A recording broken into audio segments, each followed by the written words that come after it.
नमस्कार। निवेश की दुनिया ना बड़ी दिलचस्प है। एक तरफ तो है पक्का हिसाब किताब और दूसरी तरफ वो इंसानी जज्बात।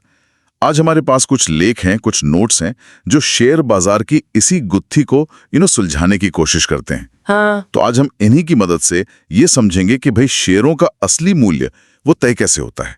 क्या ये सिर्फ कंपनी की कमाई पर है या फिर बाजार में जो हवा चल रही होती है उस पर ज्यादा है? चलिए देखते हैं जरा। बिल्कुल। और ये स्रोत ना हमें दो बिल्कुल अलग अलग, आप कह सकती है, नजरिए दिखाते हैं। एक तो है ठोस बुनियाद वाला विचार, मतलब कि हर स्टॉक का एक असली, एक परखा जा सकने वाला मूल्य होता है। अच्छा। और दूसरा कहता है कि नहीं, ये सब तो हवा में महल बनाने जैसा है। कीमतें अक्सर उम्मीदों पर और लोग क्या सोच रहे हैं उस पर टिकती हैं। हाँ, ये फर्म फाउंडेशन मतलब ठोस बुनियाद वाली बात, ये जॉन बी विलियम्स जैसों ने रखी थी, है ना? हाँ हाँ। और तर्क बड़ा सीधा सा है। स्टॉक की कीमत इस पर निर्भर करती है कि कंपनी वो भविष्य में कितना डिविडेंड दे पाएगी। सुनने में तो बड़ा लॉजिकल लगता है। बिल्कुल बिल्कुल लॉजिकल है। और वॉरेन बफे जैसे बड़े निवेशक वो इसी के सहारे चलते हैं। वो ऐसी कंपनियां ढूंढते हैं जिनका भाव उनके हिसाब से उनके असली मूल्य से कम हो। पर मुश्किल ये है, जैसा स्रोत भी बताते हैं, कि भविष्य के डिविडेंड का अंदाजा लगाना, ग्रोथ का अंदाजा लगाना, ये बहुत पेचीदा काम है। तो ये ठोस नींव जो है वो कई बार उतनी ठोस नहीं रहती जितनी लगती है, थोड़ी हिलती डुलती सी रहती है। अच्छा, तो अगर नींव हमेशा ठोस नहीं है तो फिर बाजार में ये जो कभी-कभी जबरदस्त उछाल आ जाता है या गिरावट, वो क्यों? यहीं पर शायद वो दूसरा नजरिया आता है, कैसल्स इन द एयर, हवा में महल। हाँ बिल्कुल। स्रोत कहते हैं कि इसके मुताबिक लोग स्टॉक इसलिए खरीदते हैं क्योंकि उन्हें लगता है कि अच्छा, कोई और बंदा बाद में इसे और भी ऊंची कीमत पर खरीदेगा। एग्जैक्टली मतलब सब उम्मीद का खेल है। हाँ। और इतिहास तो गवाह है।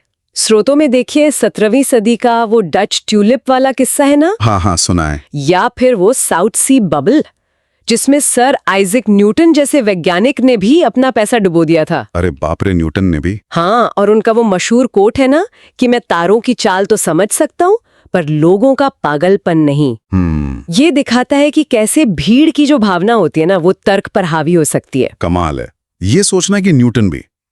खैर, लेकिन स्रोत में पीटर गार्बर जैसे इतिहासकारों का भी जिक्र है। वो कहते हैं कि ट्यूलिप वाले मामले में थोड़ी तर्क संगतता थी। हाँ, उनका कहना है कि खासकर जो बहुत दुर्लभ किस्में थी ना, उनकी कीमतों में शायद कुछ लॉजिक रहा हो। पर वो भी ये मानते हैं कि कीमतों का अचानक से बेतहाशा बढ़ जाना और फिर धड़ाम से गिरना, वो सामान्य तर्क से परे था। उसमें वो पागलपन वाला एलिमेंट था ही। हाँ। अच्छा, इन दो मुख्य विचारों के अलावा स्रोत बाजार को समझने के और तरीके भी बताते हैं। जैसे एक है टेक्निकल एनालिसिस। वो क्या करता है, वो सिर्फ पुराने प्राइस पैटर्न देखता है, चार्ट्स देखता है और उससे भविष्य का अंदाजा लगाने की कोशिश करता है। अच्छा, मतलब हिस्ट्री रिपीट होती है टाइप। कुछ वैसा ही। और दूसरा है फंडामेंटल एनालिसिस, जो कंपनी की आर्थिक सेहत देखता है। इसकी कमाई कितनी है, कर्ज कितना है, मैनेजमेंट कैसा है, वगैरह वगैरह। वो ठोस बुनियाद वाले के ज्यादा करीब लगता है। हाँ, कह सकते हैं। और फिर एक बहुत ही दिलचस्प और शायद थोड़ा विवादास्पद सा विचार भी है, रैंडम वॉक या एफिशिएंट मार्केट थ्योरी। हाँ, ये बड़ा इंटरेस्टिंग है। स्रोत बताते हैं कि इसके अनुसार स्टॉक की कीमतें वो पहले से मौजूद सारी जानकारी को अपने अंदर समेटे होती हैं। पहले से ही प्राइस्ड इन होती हैं सब जानकारी। बिल्कुल। अगर ये सच है तो फिर तो लगातार बाजार को बीट करना मतलब नामुमकिन है, दिस इज बेकार है। फिर अर्ध मजबूत रूप है।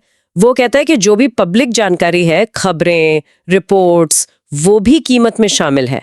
तो फंडामेंटल एनालिसिस से भी एक्स्ट्रा रिटर्न मुश्किल है। और तीसरा और मजबूत रूप तो कहता है कि भाई अंदरूनी जानकारी, इनसाइड इंफॉर्मेशन से भी आप हमेशा बाजार को नहीं हरा सकते। ये थियरी तो सीधे सीधे टेक्निकल और फंडामेंटल दोनों एनालिसिस की जड़ पर ही सवाल उठा देती है। बाप रे, तो फिर आम निवेशक क्या करे? उसके लिए कोई रास्ता ही नहीं बचा क्या? नहीं, ऐसी बात भी नहीं है। श्रोते इस पर थोड़ी राहत देते हैं। उनका कहना है कि आम निवेशक अगर सब्र रखें, पैनिक ना करें, घबराहट में बेचे नहीं। हाँ, वो पैनिक सेलिंग जो होती है। हाँ, तो वो विशेषज्ञों जितना या कभी कभी उनसे बेहतर भी कर सकते हैं। 1987 के क्रैश का उदाहरण दिया गया है कि जो शांत रहे वो आखिर में फायदे में रहे। ये तो थोड़ी तसल्ली की बात हुई। बिल्कुल।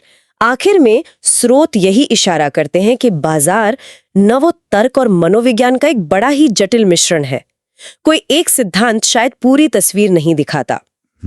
इसीलिए फिर वो मॉडर्न पोर्टफोलियो थ्योरी जैसे विचार आते हैं जो विविधीकरण पे जोर देते हैं। डाइवर्सिफिकेशन। हाँ, अच्छा। मतलब अपना सारा पैसा एक जगह मत लगाओ, हाँ बिल्कुल। अलग अलग तरह के निवेशों में बांट दो, ताकि अगर एक जगह नुकसान हो तो दूसरी जगह का फायदा उसे कुछ हद तक संभाल ले। जोखिम कम करने का एक तरीका है ये। समझ गया। तो इस पूरी बातचीत का निचोड़ क्या निकालें? यही कि शेयर बाजार एक ऐसा मैदान है जहां नंबर और लॉजिक भी है और इंसानी डर और लालच भी।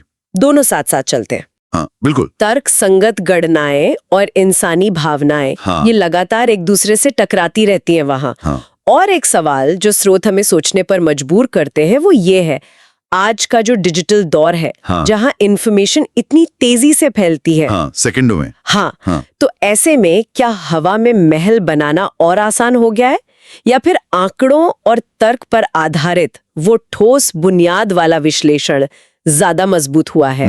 ये सोचने वाली बात है। इस पर गौर कीजिएगा।